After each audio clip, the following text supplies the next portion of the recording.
Ladies and gentlemen, she's here. Please welcome New York Senator Hillary Rodham Clinton.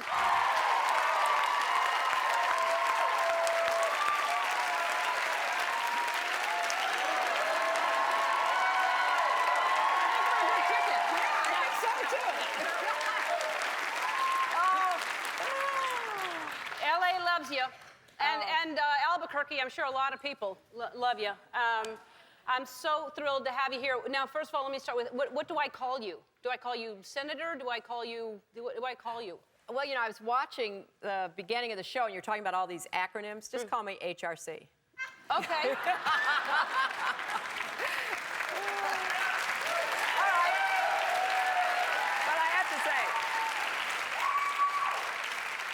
Hillary is more than fine, but I love, is it egg bach?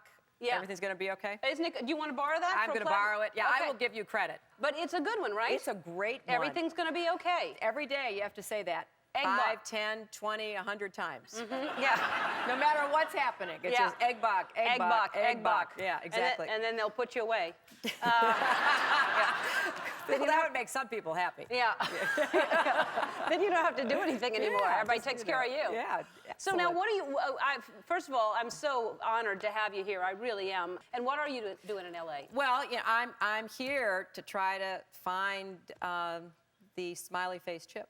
Are you? Yeah. Wow, yeah. I didn't know that. Yeah. You know, I mean, you know, you've done so much to kind of lift people's spirits, and you've, by the way, have been absolutely great after the tragedy on the Gulf Coast, and with you and your connection to New Orleans and your family. Thank you. Thank you.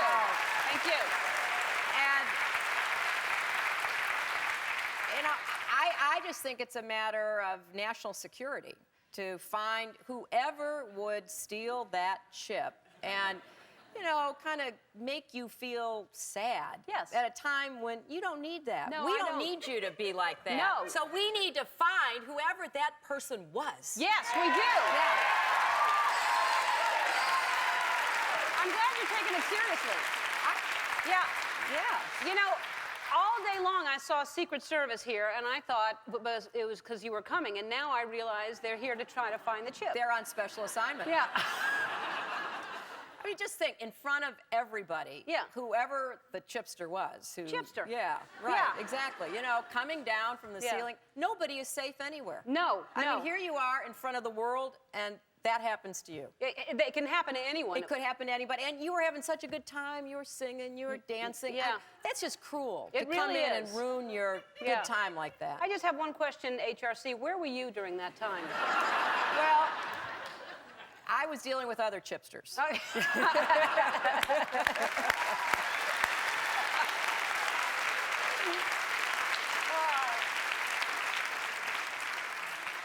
Man. And happy anniversary. It was just your 30th wedding anniversary. Yeah, it was. Yes. Indeed. To this guy right here. To Bill. Now,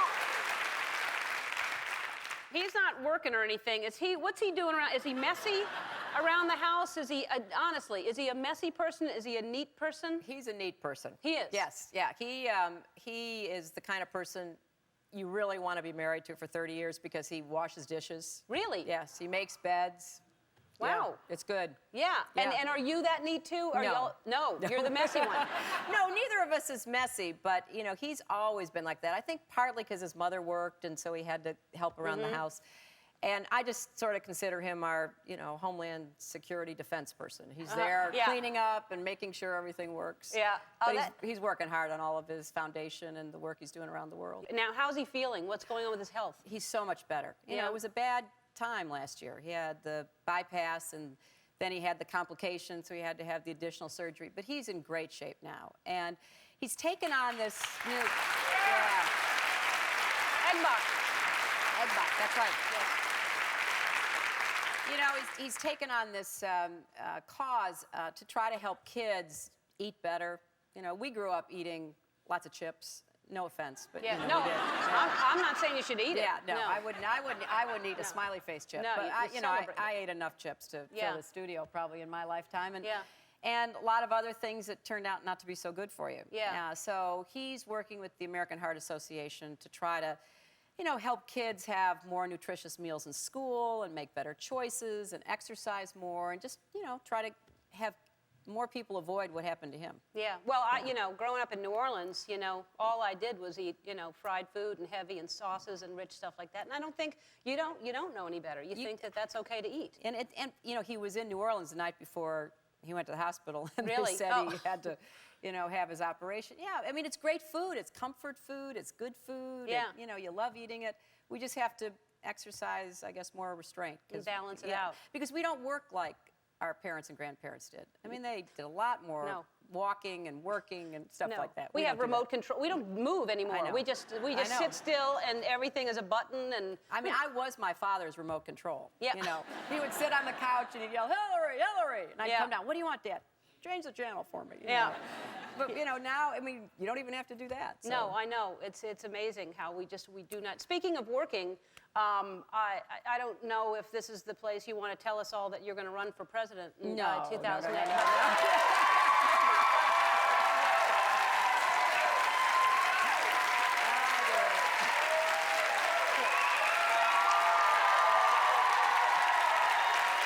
So that's a yes? No, but I am running for re-election to the Senate in New York. Yeah. And I'm having a great time being the senator. Well, that's a given. You're going to be reelected, but you got to work at it, though. You can't take anything for granted. No, I know. I agree with you, but then once you're... I mean, somebody could come down and steal your chip. Yeah, that's what I'm... You never know. So you have to be prepared, is what you're Yes, saying. So you're preparing for 2008. I am. Yeah. No, I'm preparing for 2006. You were quick. All right, we have to take a break. When we come back, the Senator, HRC, is going to help us make a big announcement that I'm very excited about. We'll be right back. We're back with Senator Hillary Rodham Clinton. And, okay, so here's the big announcement. I'm really, really excited about this. We've been saying we're going to bring the show to you, and it's hard to take the show on the road. It really is, to take it to another city, another state. We are finally, I've convinced them, in November we're going to New York to take the show to New York. Thanksgiving week. And so we're there for 1 week. What's the one thing that we should see? November 21st through the 25th. Well, that's one of the reasons I'm really here, is to welcome you to New York. I am so excited. And actually, I brought something for you. Really? Yes.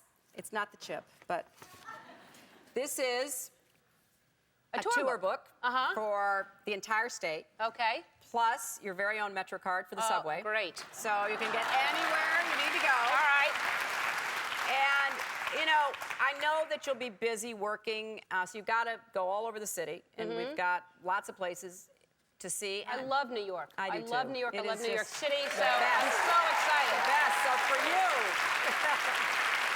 American Express is helping us make that happen. That is great. Yeah, American Express is, because it's a big thing to take a show someplace. Well, and you've got to take your audience with you. Look at that. this. Yeah.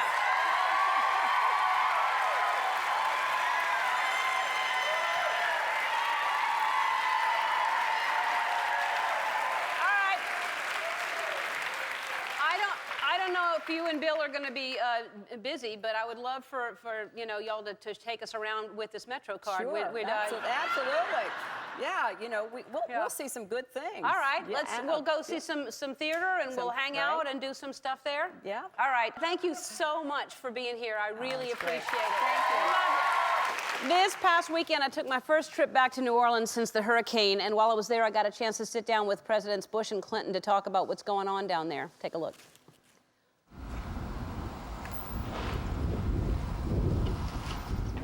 Do y'all want water?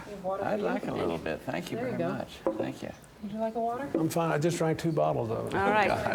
Then I won't I'm keep you long. dehydrated from transatlantic travel. But I'll give you the mug so you can have a souvenir. I want the mug. All right. You can have an Ellen mug. Oh, look. Yeah. I have my own mugs too. I travel with my own mic and my own mugs.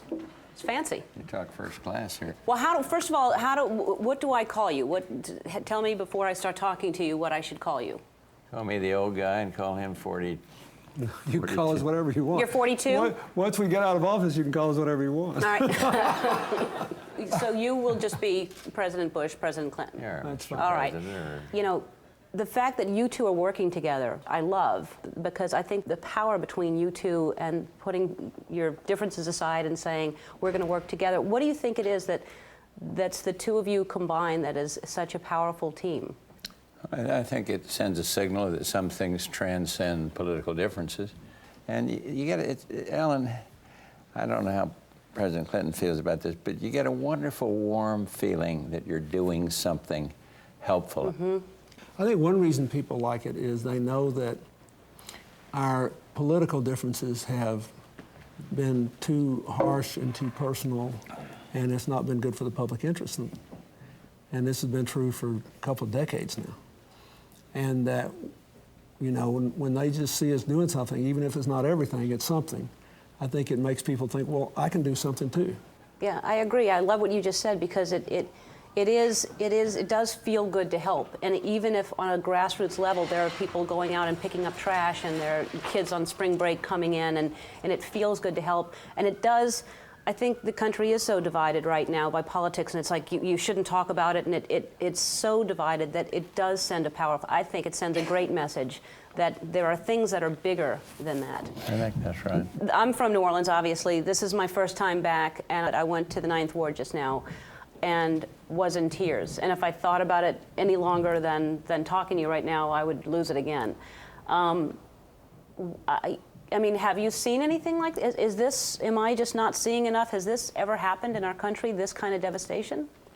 Not that I know of. I'm sure there have been terrible, terrible hurricanes that have wiped out people's homes, but not in this, this broad. I think this is the biggest city destruction we've had in a long time. Well, when this happened, I asked my viewers to send in money in to help, and we raised $10 million just from my viewers, just, you know, helping and doing what they could, and we're making a donation to your fund. And, you know, I mean, there's just, it really does feel, to me, overwhelming. You know, it feels like when you see what's out there, you feel like, where do you start, you know? Exactly. So the fact that there is something going on, and I can talk to you and hear that there's hope. And But I think one thing that I'd like to say to you, you know, you said this is the first time you came here.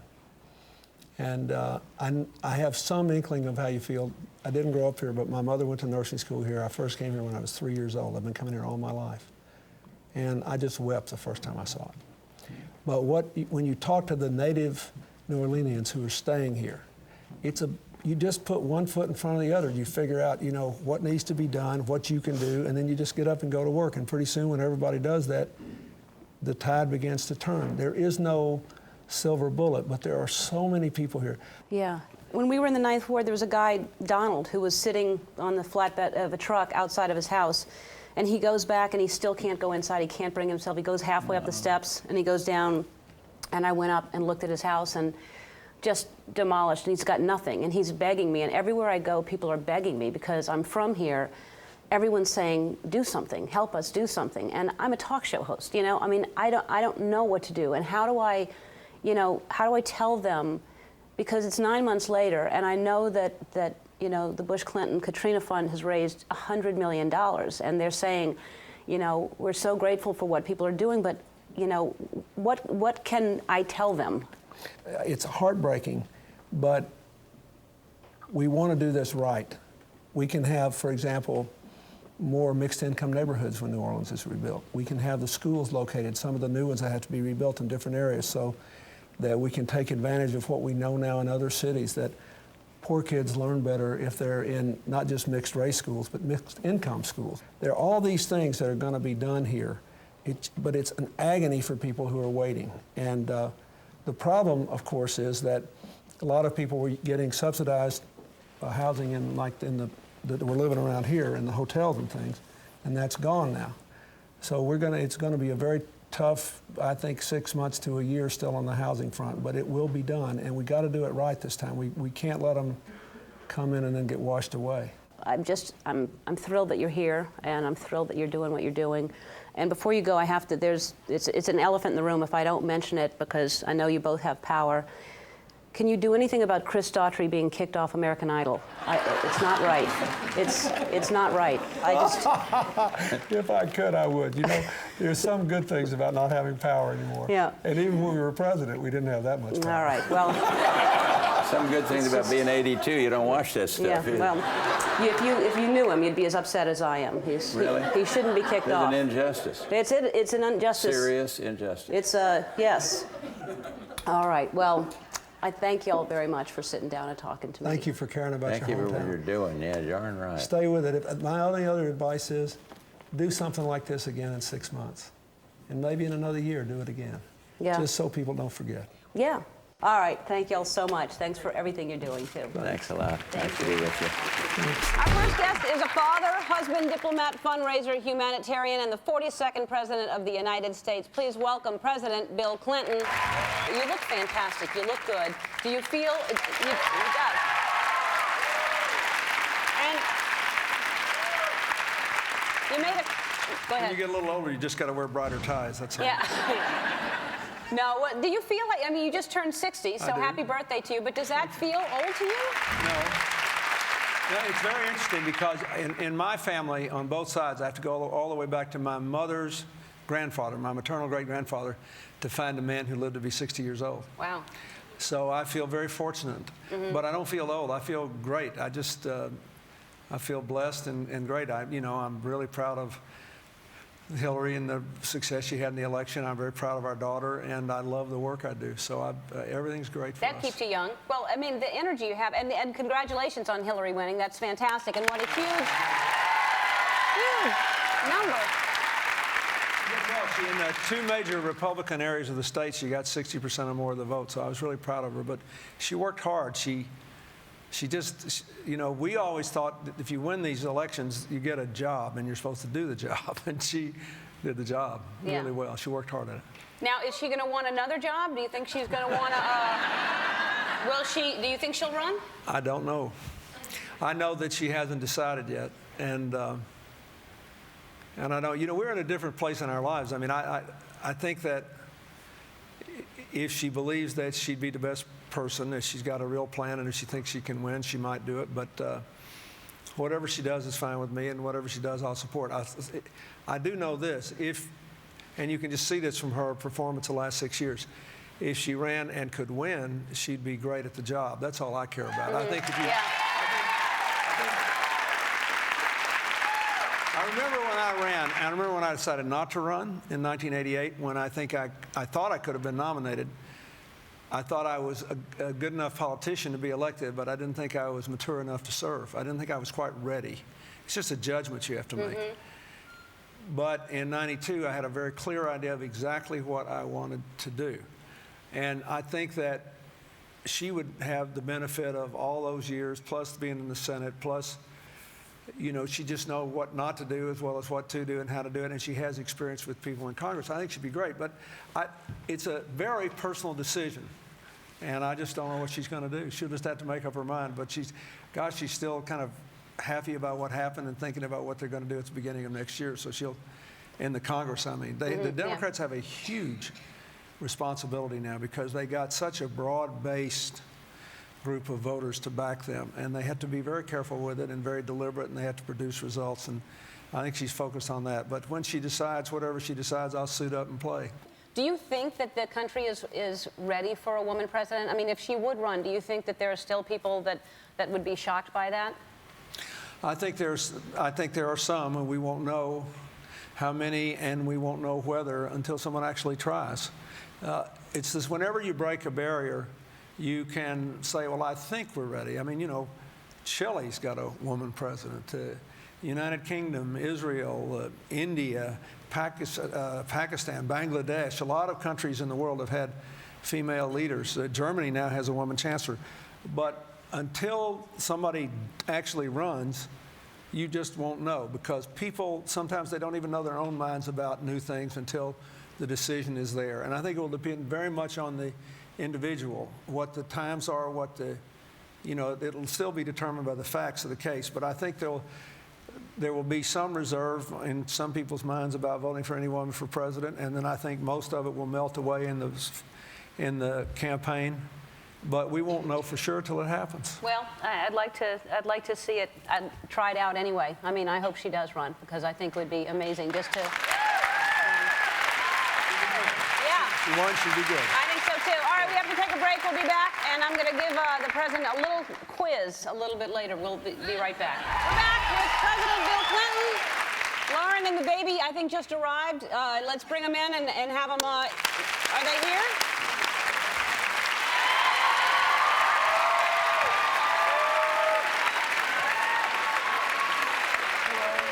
Hi, how you doing? There's a little baby. Hi,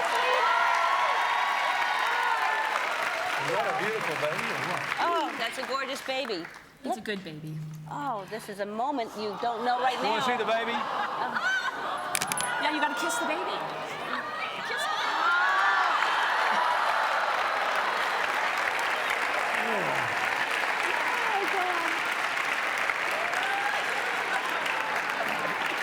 Who are all these strange people and what are they doing here? Now, what's the baby's name? Till. Till. Tillman, but Till. Till, just hold on to that pacifier. Everything's going to be fine. Look at that rhythm. He's dancing like Ellen. Oops. Okay. That's You right. are We sell beautiful. Ellen Here. pacifiers Well, here. this is what they do in Germany. All right. What did you just do? You lick it. Oh, okay. It cleans it. All right. We'll go have a seat over there Okay. and enjoy the show. Thank you. Bring Hi, Tillman buddy. over there. Okay. I hope he And, stays quiet. If not, that's I'm all gonna right. leave. We have a butler to take him away.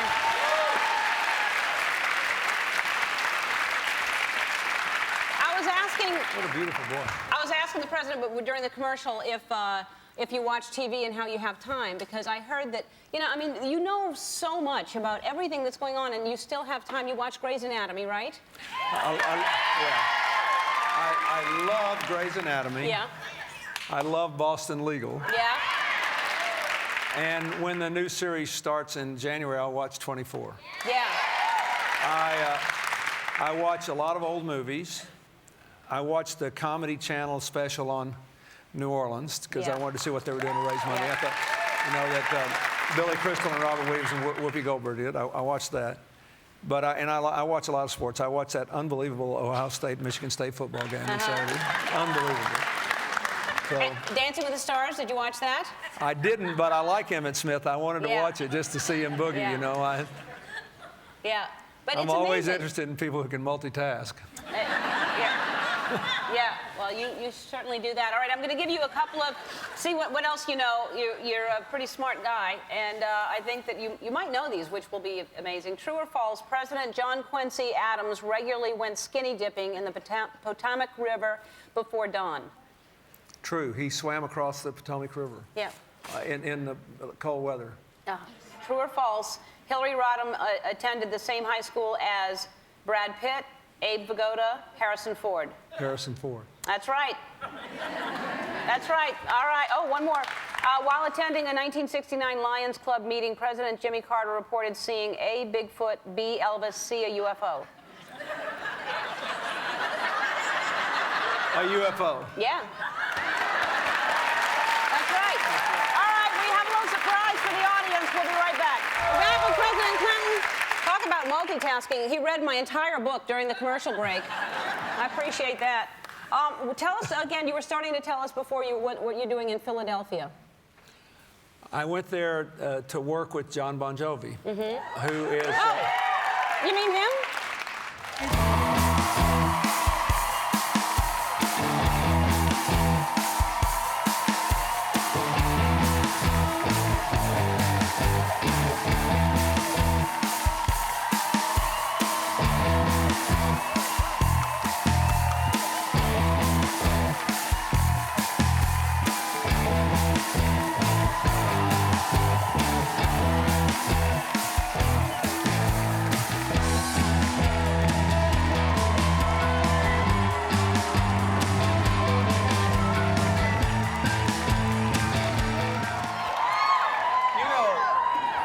I was doing pretty good with him until you showed up. And how did you meet? How did you hook up? Well, of course, I was the president's biggest fan and was involved in Gore campaigns and his re-election in '96, and I've been the house band for the Clintons for years. I've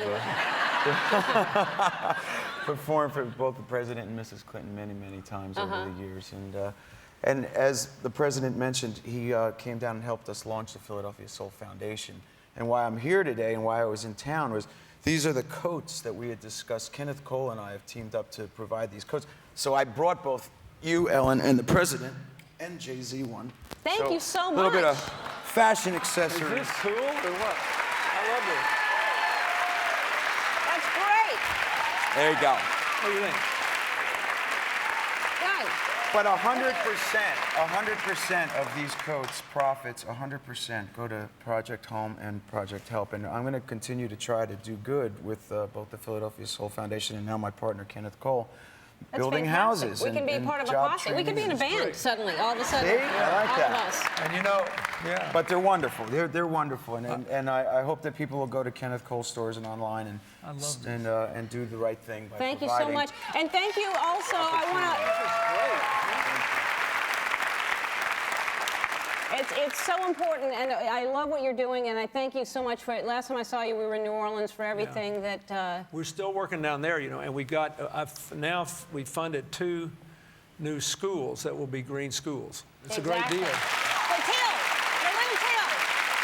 thank you so much.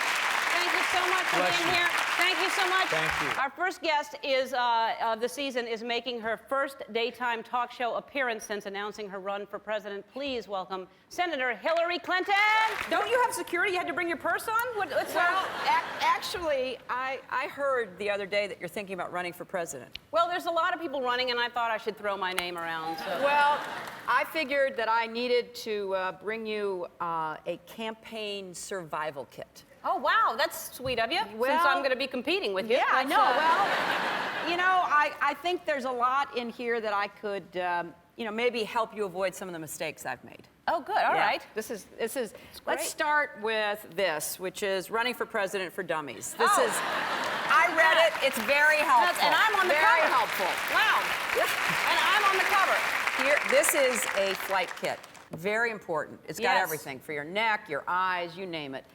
And there'll be a Now, lot of days when this you're is going serious. to have to do your own hair. Oh, wow. Yeah. I got to grow it out a little And you to get can those. always tell when I've had to. Yeah. Here's one of my secret weapons, hot sauce. Oh. I am convinced, we're from New Orleans. I know, and but I the can't Gulf eat. Coast. I can't eat spicy things. You really? No. Oh my gosh. I know, it's Some weird. genetic mutation. I or know. something. It's- Well, anyway.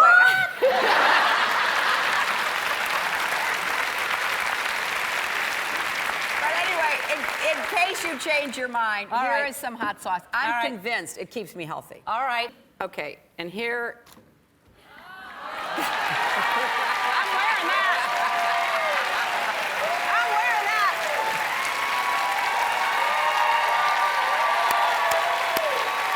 Canada, we join forces, yeah. I like it. I like it. I love it. Thank you so much. That's great. And I You're got you so something. I'll welcome. give it to you soon.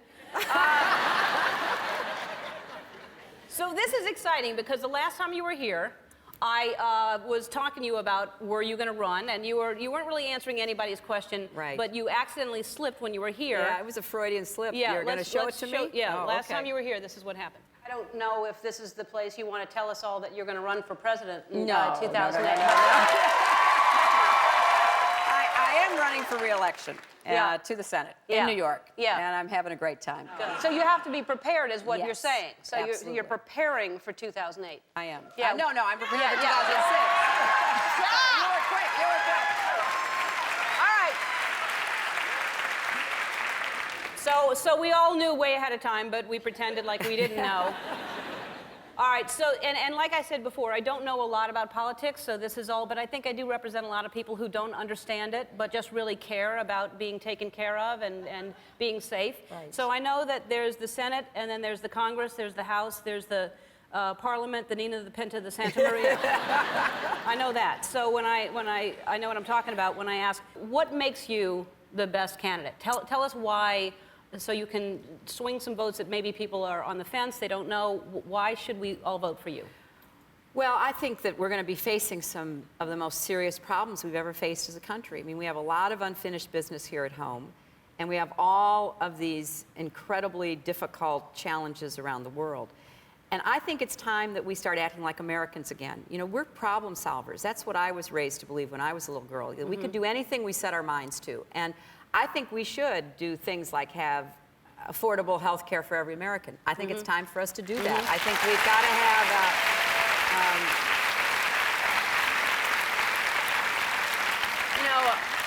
a much better approach to how we deal with energy and global warming and education. I want to make college affordable for everybody again. It's just not right now. And and I think you know, for 35 years I worked for children and families and women, and I think I bring to the presidency some new experiences we've never had there before, and I think it's time. I agree, and I think that you're, you know, looking at this realistically. You're a woman. A lot of people are saying, "Are we ready for a woman president?" I think you do have. All right. We have to take a break, but we have 2 more segments to talk to you because I have a lot more questions. I have questions. You talk about things that are that hit home and things that are personal to each of us, and I have questions for you about things that are personal to me. Good. So I'll ask you those when we come back. We'll be right back. All right, this is exciting. We're back with Senator and presidential candidate Hillary Clinton. That feels good to say. That sounds really good. All right, so here I go. Here I'm going to ask you a question, and first of all, I should preface this. I don't know if you know this, but I am gay. What? He did it. We got another promo. We got Hillary doing a promo. What? All right, so yes, I'm gay, and so that's important to me. And you're happy too. I am happy, and I'm gay. I know, yes, I because know. there are some people that are gay and not happy, as we know. So, and won't even admit it. And so.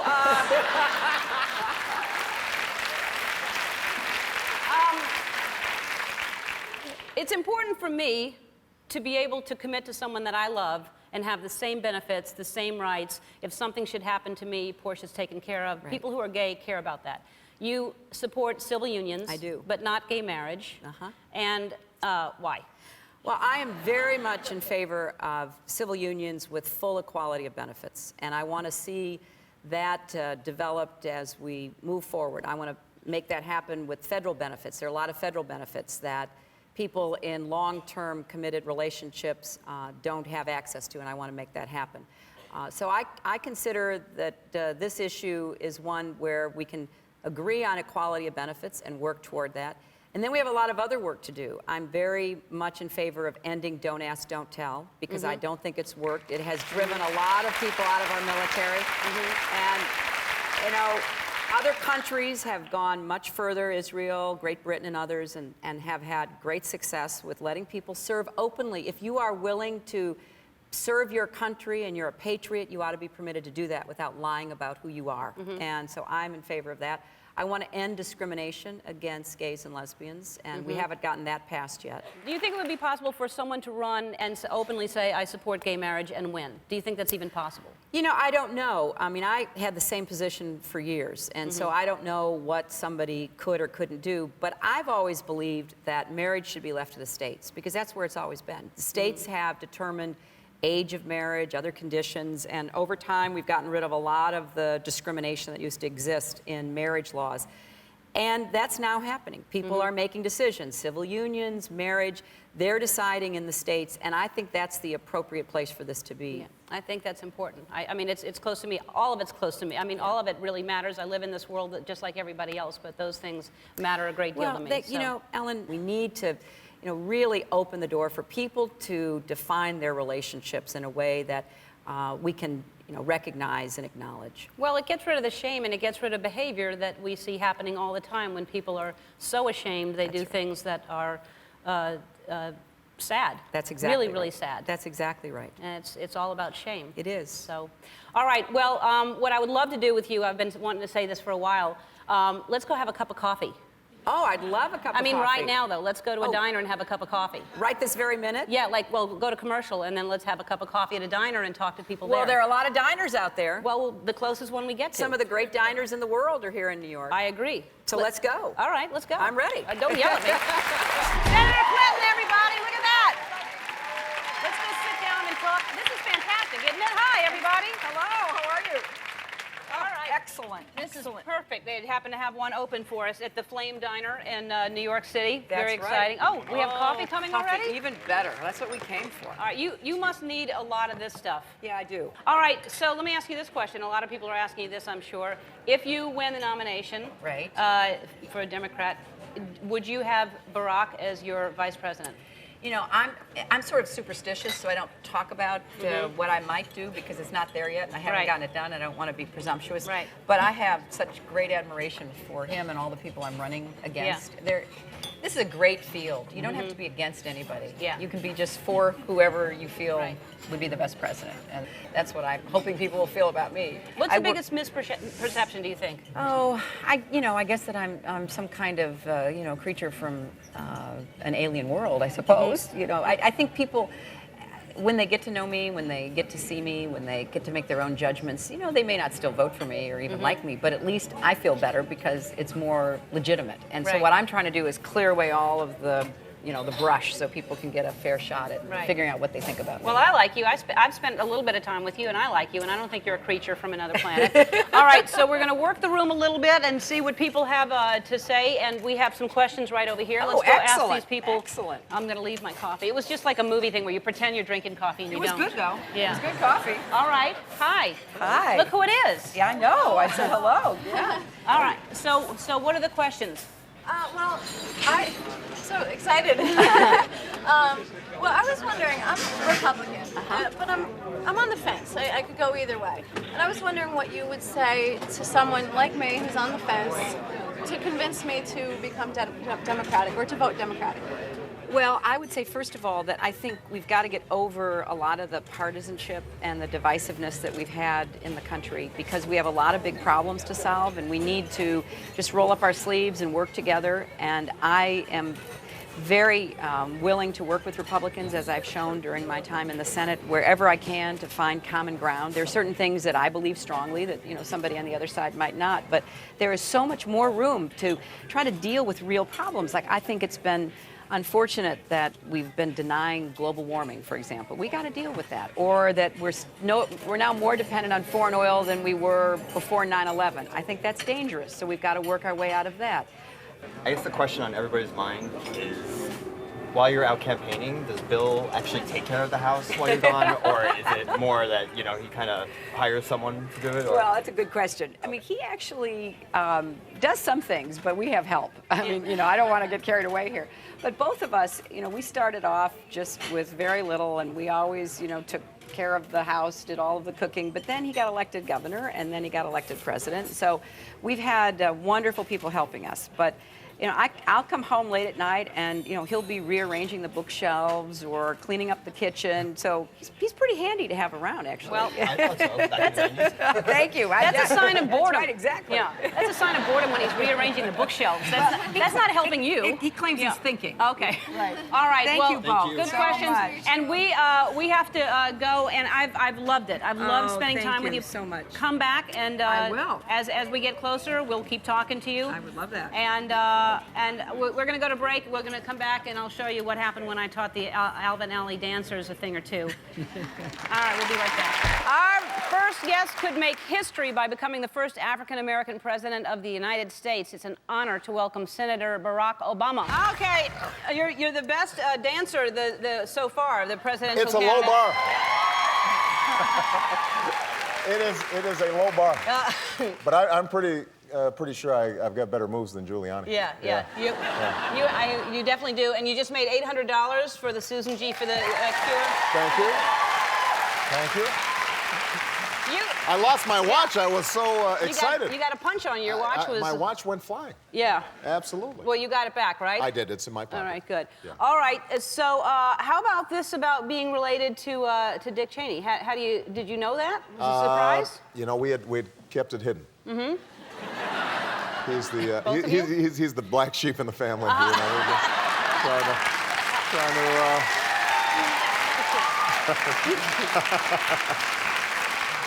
Now, y'all ever go hunting together or anything like that, or no? Family hunting parties. No? I bow out. Yeah. No reunions or anything like that. Not yet. But I may show up. Who knows? Really, at a family reunion? Next time. But I mean, how did y'all? If it's that far back, how would you cross-reference a family member to find that out? You know, I guess there are these genealogists. They do genealogies on various people, and some genealogist has done one on me. And you know, you always hope that you've got Cleopatra or something. Right. Then it turns out you've got some thief or something. Yeah, yeah. in your family. You never know. Sometimes never it's know. best not to know. It is. Sometimes it's best Exactly. not. All right, and so maybe you could be him for Halloween, Dick Cheney. I was thinking about that. Yeah. I saw some of those costumes, by the way. You looked sharp. Thank you. Yeah. Thank you very much. Yeah, you make a good Elvis. I like the sideburns especially. Thank you. Well, those were real, and I just I just shave them for the Daily Show. But what do people want to? I think first of all, you're charming, and I think people are drawn to you, and you have a lot of charisma. And politics, I really don't understand a lot about politics. I'll try to ask you some questions, and I think we have people at home and in the audience that have questions. But what can you tell people about the man, not the politician, but who you are as a man? Well, I come from a diverse background. Right? My mother was from Kansas, a white woman from Kansas. My father was from Kenya.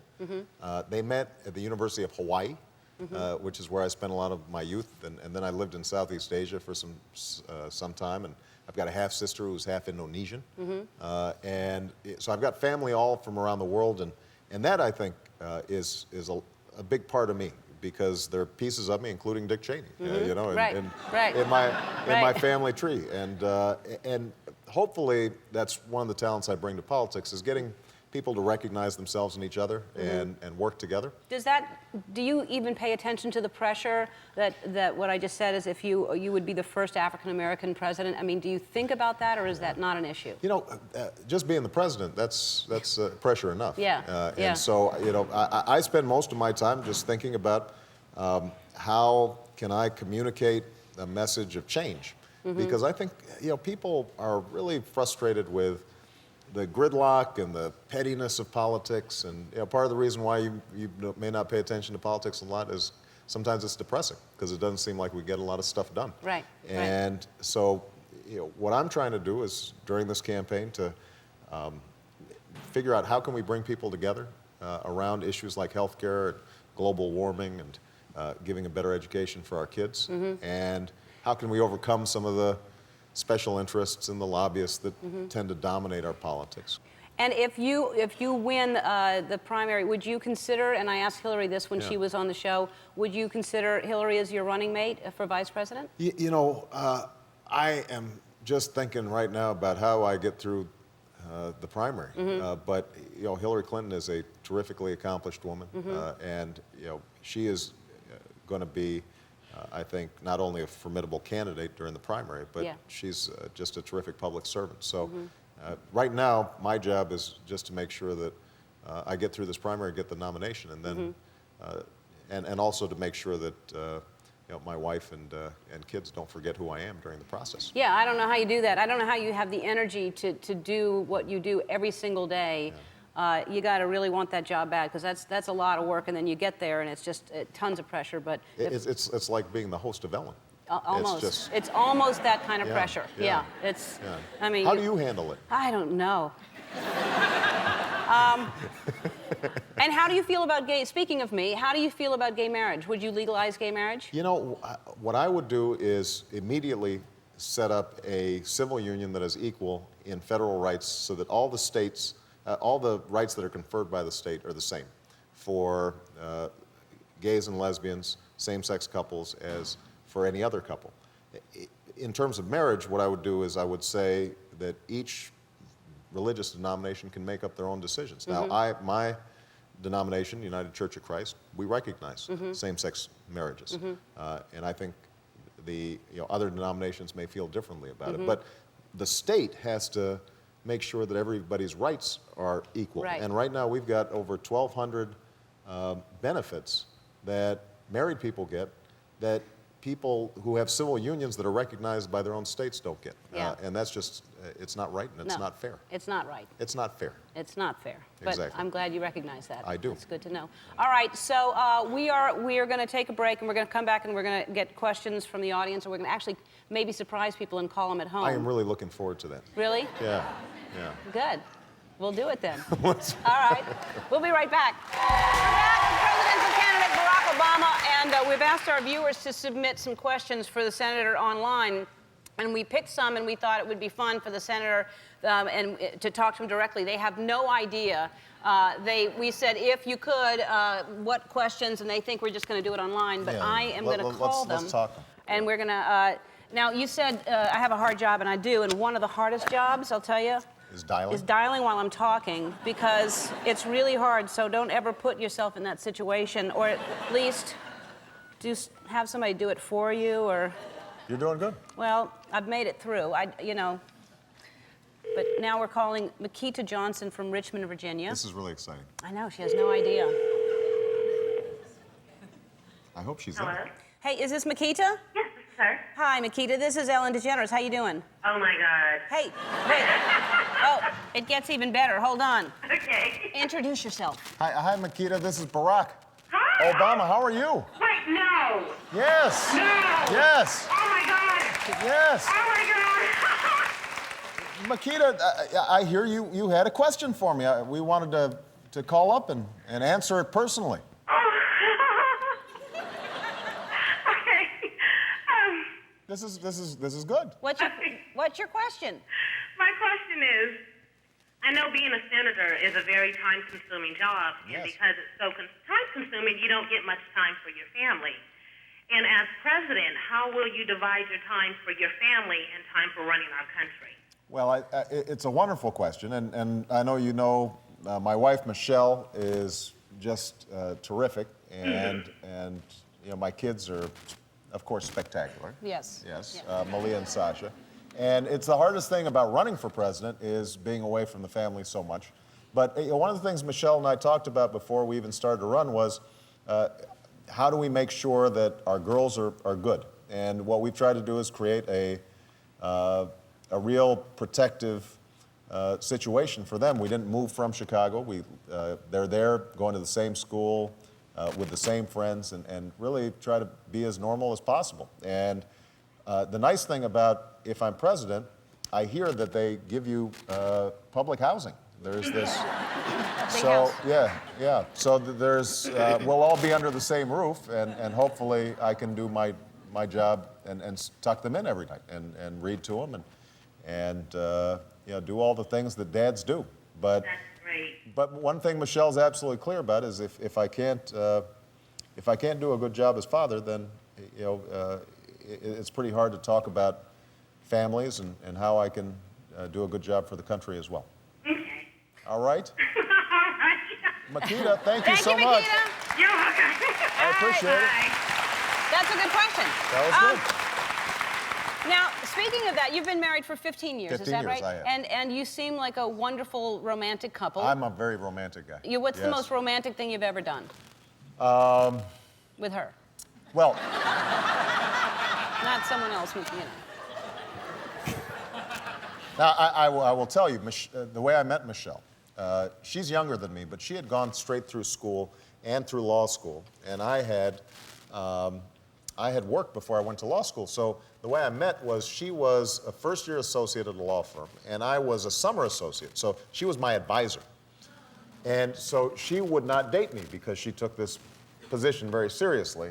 And I kept on begging and pleading, which is usually how you get dates. But finally, after a firm picnic, I offered to buy her ice cream.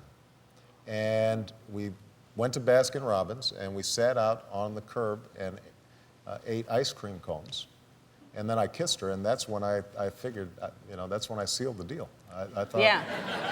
So I think that moment buying her ice cream was probably That did it. That was it. All right. Thank you so much. We're going to come back and we're going to read your emails. I appreciate you being here. This was wonderful, and I hope I get a chance to be back. All right. Well, I hope so too. Good luck to you, and Thank you. we think you're terrific. And I do hope I start a trend with the presidential candidate dancing. well, now they have to. I want to see him bust a move Yeah. out here. All right. Absolutely. And we'll have this on tape to taunt them. Yeah. All right. We'll be back. All right. Thanks. All right. I have not seen this yet. This is from New Orleans, and let's take a look together. Ellen, the work you've done over the past 2.5 years for New Orleans is truly amazing. You've already raised over $10 million, and now you've embarked on a second fundraising push for the Make It Right Foundation, and you're well on your way to raising $1 million more. Not only have you helped the citizens of New Orleans get back on their feet, but you continue to remind us what a special, unique, and tremendous city New Orleans is by sharing the inspirational stories of its people. I've worked with your staff to put together a little piece highlighting all you've done for New Orleans. Enjoy, Ellen, and keep up the great work. In just 2 weeks, our next guest will find out if he will be the next Vice President of the United States of America. Please welcome Senator Joe Biden. Hello, Senator. Hey, can I call you Joe? Yeah. As long as you wink at me.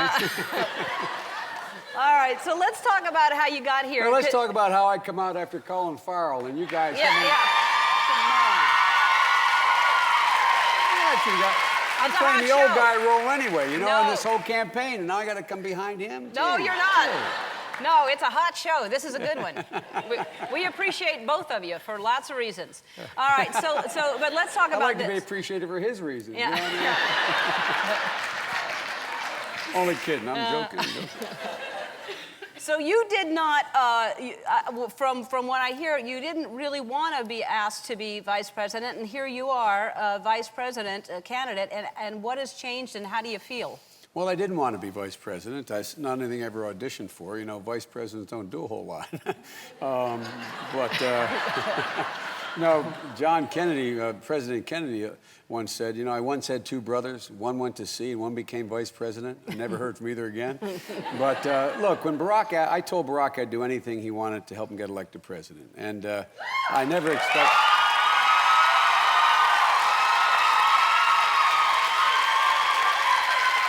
I never expected that he'd take me up on that literally. But look, this is an incredible opportunity. This is a man who I think has the potential literally to be a transformative figure in American politics. I think he has a shot.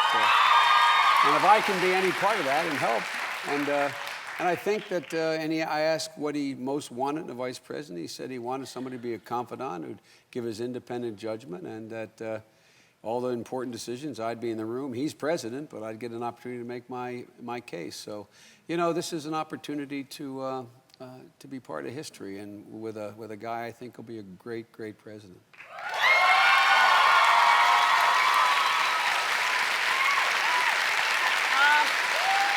Yeah, it's amazing how historic. And so, are you surprised because this campaign? I know you were friends with McCain before, and are you surprised by how he's changed? Well, I'm disappointed that he's... Look, there's negative campaigns. It's one thing to attack someone's position on an issue. But I think what his campaign is doing now, and I just was informed that there's what they call a robocall. You know those calls you get, hello, this is the RNC, da-da-da. And, you know, and this attempt to associate Barack Obama with terrorism and terrorists. And, I mean, I think it's over the top. And I'm really... I am surprised. Yeah, because he was not, it seems to me anyway, and he was on the show, it seems that he's just changed. I think it's out of character. I've known John for 33 years. When the people were going after John really hard, remember in that 2000 campaign when he was running for president and the Bush campaign went after his daughters and his wife, and I literally picked up the phone and I called him. He was out west, I don't know, he was in Arizona or California, and I was for Gore. And I said, John, where do you want me? I'll show up in public anywhere with you to testify to your character. And some of the same people that ran those kind of smear campaign against him are some of the people that are involved in this campaign. And look, this doesn't hurt Barack. It doesn't hurt me. It really hurts the American people. It distracts them from what is really at issue here. And this is the most serious election any one of you will ever vote in. Not because we're winning. No, I really mean it. Yeah. Not because of the candidates. Yeah. Not because of Barack or John or me or Sarah Palin, but this is one of the most critical times in American history. We haven't been in this spot since 1932, and I don't mean in terms of just our economic dilemma, but our place in the world. And we're either going to, turn things around, or we're in for a really rough ride the next 20 years. I agree. And I think just, on a base level, just energetically, it's just, there's such a lack of love and compassion and reaching out. There's just a meanness going on that I don't like to feel. I think it is in the campaign, but the vast majority of people, I don't think it's there. I think the vast majority, I've never seen the country. I find no difference, Ellen, whether I'm up in Montana or Florida or in California or back east. This is the first election I've been involved in where everyone has the same focus. It's the same discussions are going on at kitchen tables. Will I have our job next month? What about our health care? Are we going to be able to send our daughter back to college? I mean, these are really basic, in a sense, unifying crises that everybody's going through. And I think people they're not buying it this time. Yeah.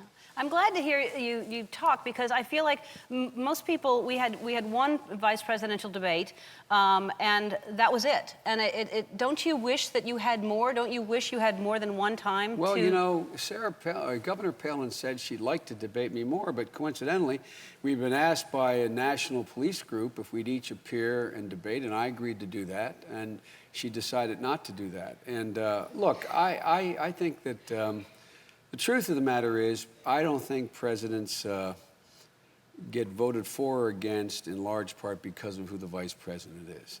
I do think that, though, vice presidents have a role in the sense that when the president's elected, what value added are they going to be in terms of helping get their agenda passed, and whether or not they can represent the president well. And speaking only for myself, I'm totally comfortable playing that role for Barack Obama. Mm-hmm. All right, great. We have to take a break. When we come back, we're going to talk to Senator Biden about something that's very important to me. We'll be right back. We are back with Senator Joe Biden. Okay, so obviously a very important issue for me is gay marriage, and in California we have something called Proposition 8. So I would like to know, which I think I know your position, but I'm not sure about Proposition 8. First of all, congratulations. Thank you, thank you. Number one. Number two, if I lived in California, I'd clearly vote against Prop 8. Fantastic. And by the way, Barack and I both opposed a similar attempt nationally, that was an attempt to talk about a constitutional amendment, which I think is regressive. I think it's unfair, and so I'd vote no. No on Prop 8. Fantastic. That's what I wanted to know.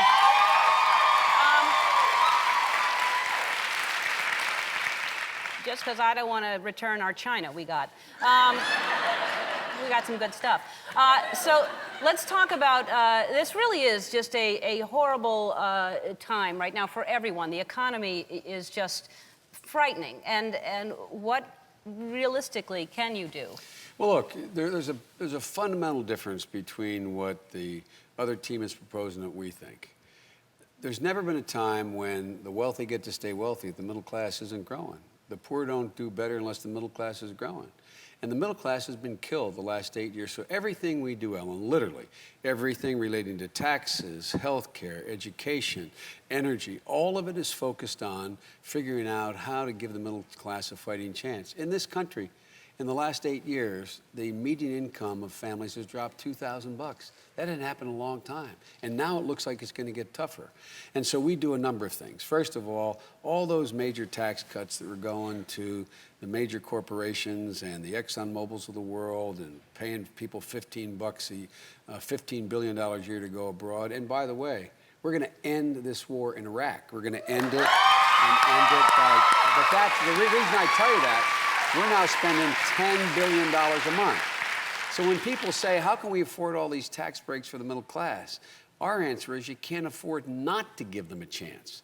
You can't afford not to. And there's plenty of places we can cut the profligate tax cuts that this administration has been pushing, as well as some of the spending that they've had. But in addition to that, you got to go out there and create jobs. It really is all about jobs. I mean, if you don't have jobs, your housing values, even if you can keep your house, you're in trouble.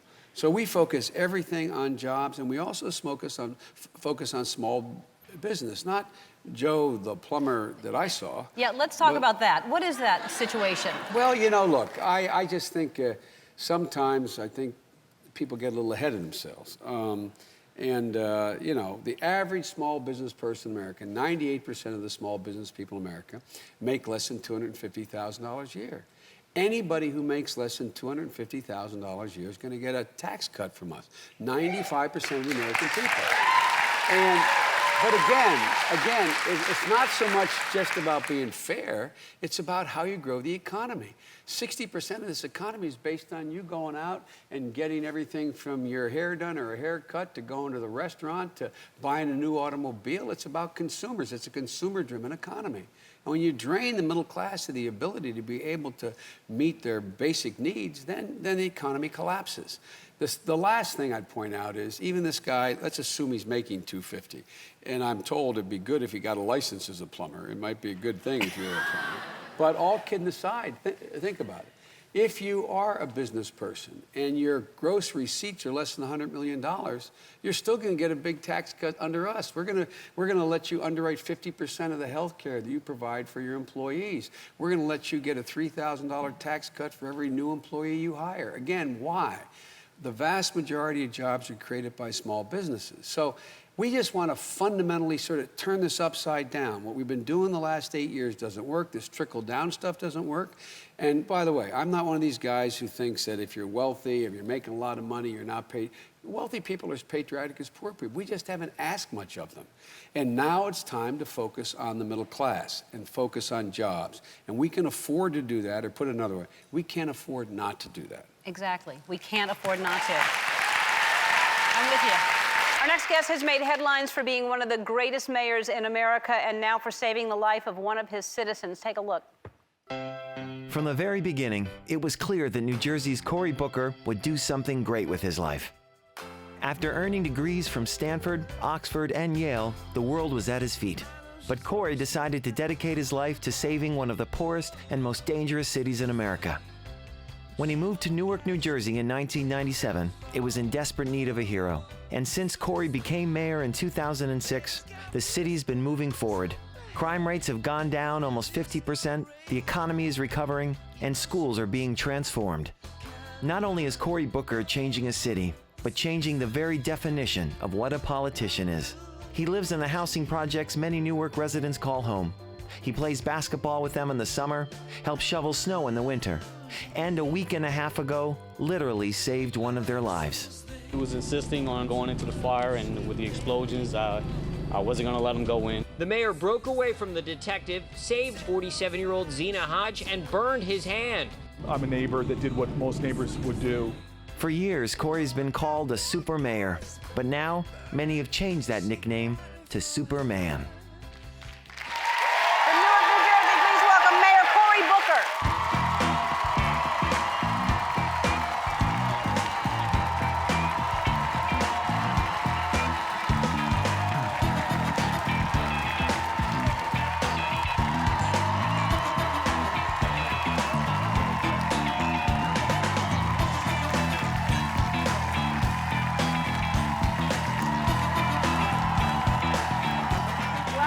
Well, hello, Your Honor, Your Highness, Your Excellency.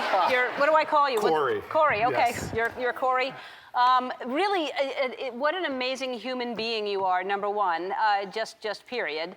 And then for all that you're doing for that city and on top of it. So let's go to the fire. So what's happening? How did you first hear about the fire? I was coming home and my driver, who's a great detective, who's actually here today, just started saying, oh my God, there's a fire. And I couldn't see it, so I jumped out of the car and saw two other detectives actually helping to evacuate the house. They were really heroic. And by the time I got there, the last person, a wonderful woman named Miss Williams, was coming out and just screaming that my daughter was still there. So I just ran up the steps. So her daughter was still in the house. Yes. And were there any other people there that heard her say, my daughter's still in the house? Yeah, my security detail was with me, and she said, my daughter's still there. So we ascended the steps. But just at that time, something exploded, sending a lot of shocks. And so he jumped into action to do his job, which is to get me out of danger. And so we had a little bit of a fight. And I was able to get him to let go of me because he was literally trying to drag me out. And then things got a little hairy, let's just say. While you were inside? Yeah, because we heard her voice on the other side of the fire, which was started in the kitchen.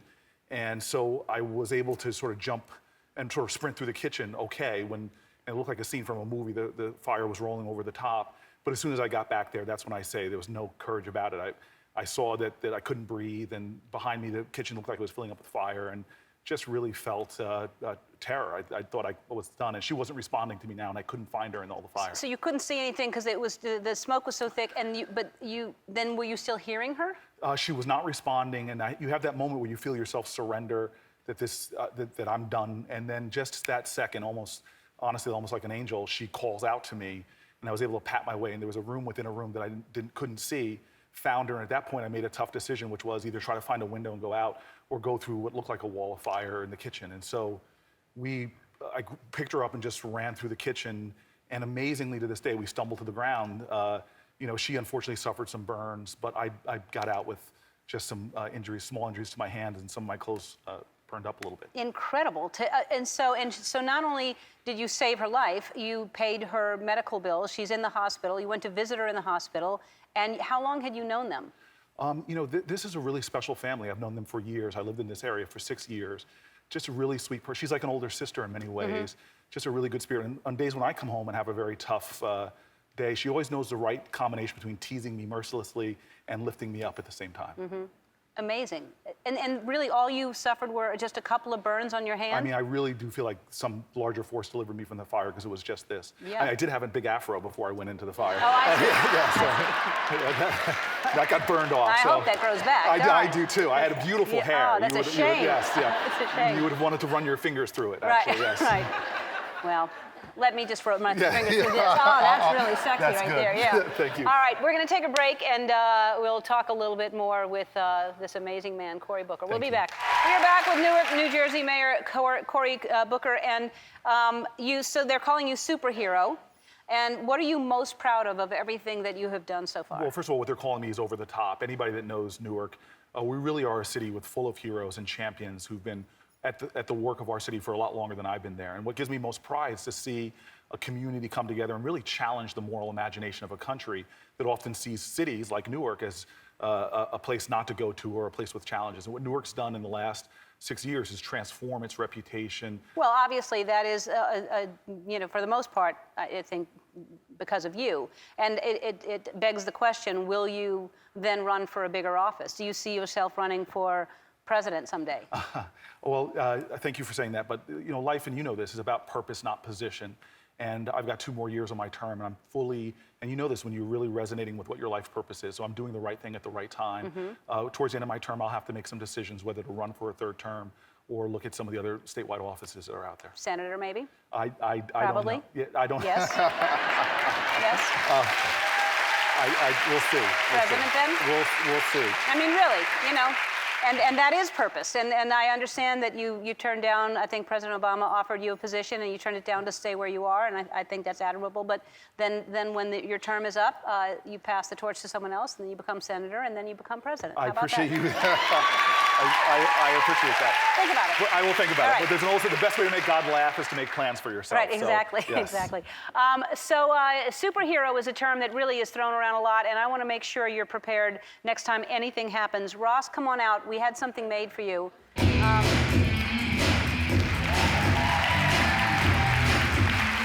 right, so this is Ross, and so that's a nice suit, right? You'd wear that suit. Turn around, see what happens if all of a sudden you are, if something happens, yes. And then, wait. What if all of a sudden you really have to spring into action, Ross? What happens? Oh.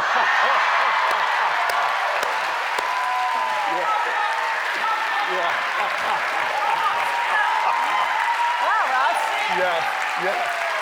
That is That is a way to ensure I never get elected to another office. Really? Yeah. That's a nice look, Ross. Yes. I'm only sorry that jacket is hiding it. All right. Yes.